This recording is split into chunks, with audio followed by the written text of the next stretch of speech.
momento la insumisión era la negativa a prestar un servicio civil que se establecía como sustitutorio del servicio militar. Yo pienso que en este momento la insumisión puede aplicarse de muchas maneras, pero en cualquier caso sería la negativa de aquel ciudadano, de aquel que se declara insumiso, a participar en determinadas acciones de carácter económico, de carácter político, de carácter social, que pueden chocar con su conciencia y que él entiende que no hacen ningún bien a la colectividad. Los insumisos no abandonarán nunca.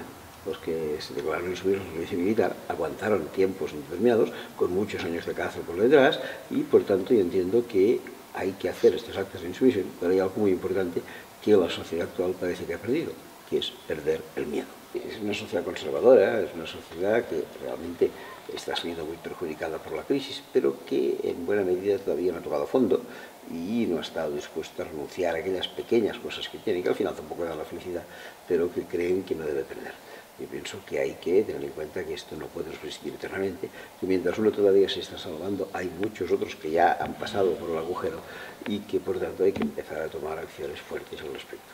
Quizá lo que hace falta es una mayor persistencia de la gente en sus demandas, es decir, que no todo se termina yendo una tarde a una manifestación, que hay que continuar en el puesto de trabajo, hay que continuar en el representante que tengas más cerca, hay que continuar en el ayuntamiento, hay que continuar en el gobierno autonómico, hay que continuar con las autoridades, hay que continuar con los bancos, con las empresas, con los ambulatorios, con todo aquello que merece un trabajo, hay que continuar. No se termina todo yendo un momento, una tarde y llegando a casa reconfortado diciendo, oye, he cumplido con mi deber.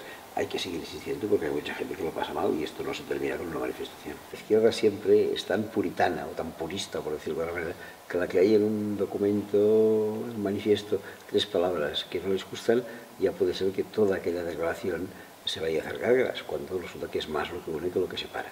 Este es un prurito que tiene la izquierda, que la derecha no tiene, porque la derecha tiene un único norte que se llama la cartera. Aquí quizá fuimos pioneros en estas convocatorias de lo que ahora se llama redes sociales, que entonces todavía ni se llamaban. Y me refiero al mes de marzo del año 2004, a raíz de los atentados en la estación de Atocha de Madrid. La gente se dio cuenta que le tomaban el pelo. Y no existía ni Facebook, ni Twitter, ni cosas por el estilo, pero sí que existían los teléfonos móviles y sí que existían los mensajes.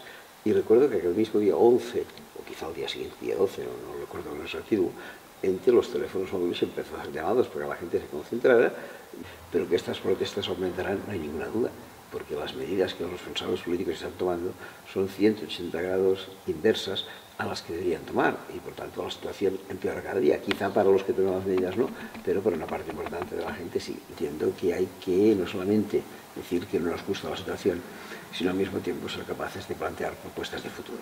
Y esto también es una responsabilidad nuestra.